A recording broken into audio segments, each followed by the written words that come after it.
Today I'm going to talk to you about a story of a man that I believe that is not pretty well known here in Ecuador, and for people our age, I don't believe that we really grasp what happened to him or what he did.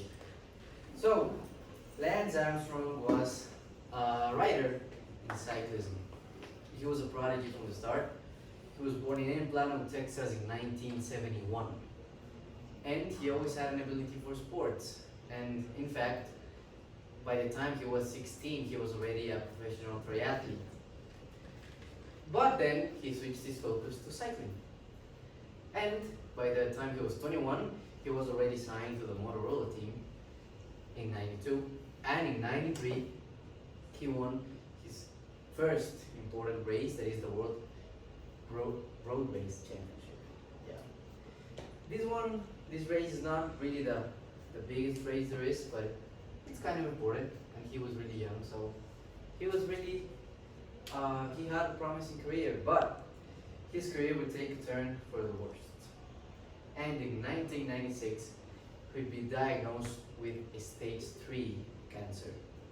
He had cancer, he had testicular cancer that had spread to his lungs and also to his brain.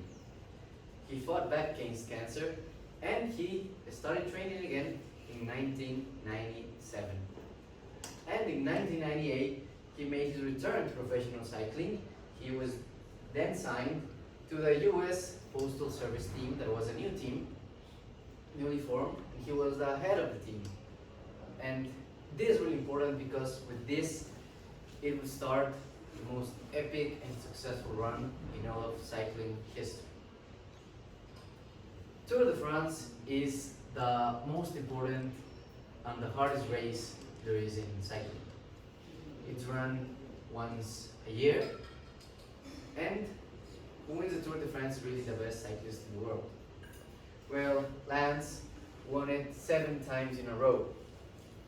That's really impressive because he did it being dominant throughout every stage of the race in all 7 races. And this is really impressive because before 1999, he wasn't really known for being that dominant or that good in the mountains. But when he came back from his cancer and he ran in the first 99 stage, he dominated everyone. And then he never started dominating. And till 2005, he was known as perhaps the best rider in cycling history. And of course, success brings a lot of critiques and allegations. And Lance was accused of doping. And these allegations started in '99 when he won his first race. Journalists investigated him, and even some of his colleagues also talked about him doping. But every time Lance was asked about this, he was really aggressive. And I'm going to quote him here. Once he said, "Do you really think that I would have cancer and come back to cycling and really be using drugs?" "No, of course I wouldn't," he said. So people kept investigating him, and till USADA came around, and USADA is the US Anti-Doping Agency. And Lance was the perfect target for them and their investigation. He was the most famous cycler in the world, and also a lot of his teammates during his titles, his Tour de France titles, had been already charged with doping.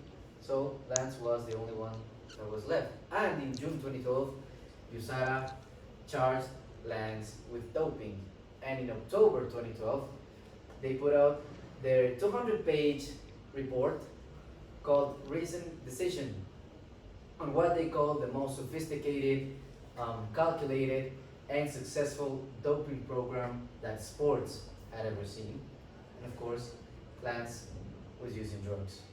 And USADA had a lot of evidence from blood samples, financial payments, and some of his teammates decided to testify against him and say that they used to see what Lance used to do, and he was known for them. And of course, he was sanctioned. And the sanctions of Lance were basically four types of sanctions. First one, and that I believe that is the most important one, the stripping of his titles Lance was stripped of any competitive result that he had gotten since '98 till he retired. So that of course included his 7 Tour de France victories. And he also got a lifetime ban from any sport that followed the World Anti-Doping Code. From I believe that is almost any sport. I believe that bodybuilding doesn't have that, but Lance was not a bodybuilder, so he wouldn't compete in anything. And he also got legal and sponsor consequences.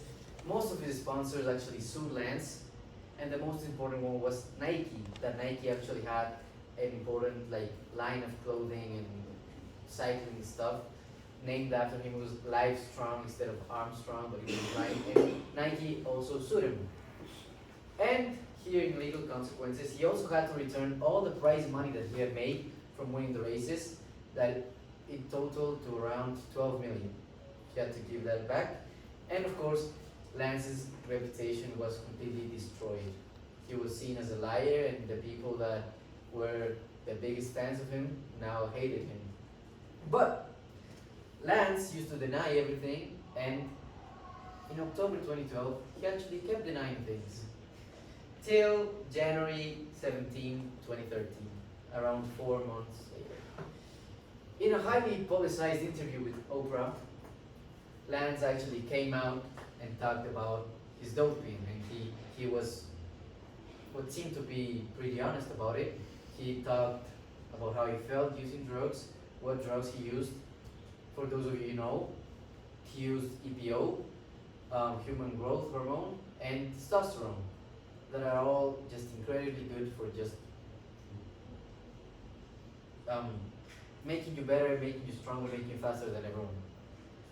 And Lance didn't keep denying it. The world saw him. The world actually saw him say that he did it. And in a part, he said that he doesn't have any remorse doing it because there's a doping culture in cycling. And he did it because he had a fierce desire to win and just to be the best. And he famously said, "I didn't live a lot of lies, but I just lived one big one." That's everyone. Thanks.